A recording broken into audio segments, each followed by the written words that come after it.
Entering the Auckland one day, I encountered many fascinating works by a variety of known masters. Many things that would have been excellent to do this report on, but one particularly stood out.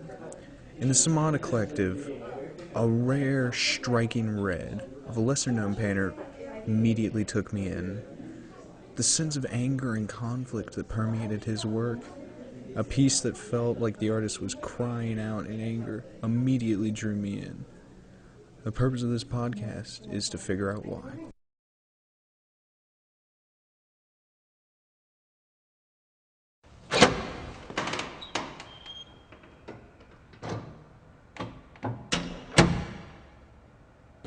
My initial impressions, of course, were of the deep, dark red that shone through in the background.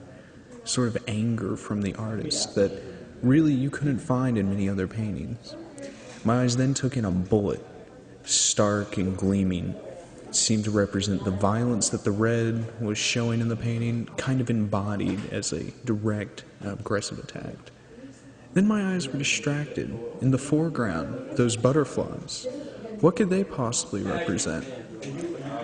I believe that this painting is a demonstration of conflict in the mind of the artist, deliberating between the easy power of violence and the harder to capture power of peace, and ending the conditions which caused such anger initially.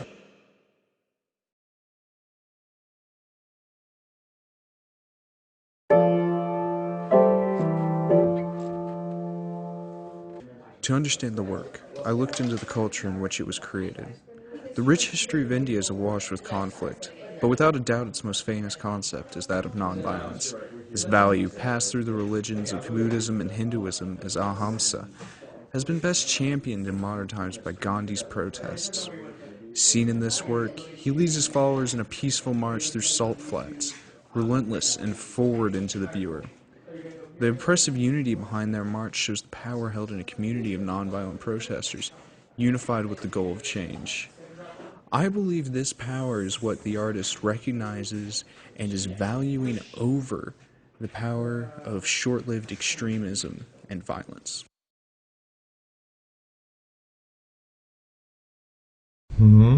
Note, A Study for Butterflies in the Stomach by Sachin Karn embodies the power of nonviolence, but rather represents the thought process behind it rather than the actual force of the protest itself, unlike the Gandhi Salt March.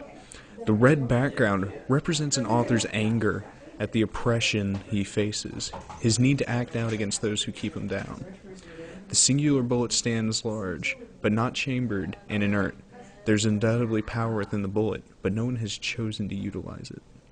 What harm can one bullet do to the oppressor if he's in a position of such power over the author as to cause him duress? Most likely the bullet, representing violent resistance of one man, would do more harm to the man who uses it than those he aims it against. For this reason, the bullet has been pushed back. The butterflies in singularity look weak compared to the bullet, but here community, an active one of peace and not war, have enveloped it entirely. Taking the foreground, they represent the artist's conscious rejection of the violent measures that seem so tempting initially.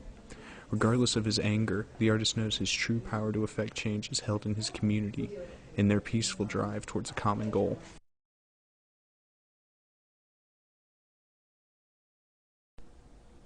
The power of this piece is shown in its brilliant ability to direct the viewer's thought along those of the artist. Drawn first to the red of the anger, we quickly consider the violence of the bullet as an immediate reaction.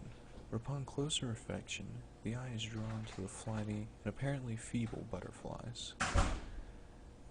Though they look flighty alone, they have dominated the bullet entirely, commanding the foreground of the painting as the clear option as preference. This piece strongly endorses this ideal of nonviolence, producing through simple images the justification for the direction of anger to productive rather than destructive means.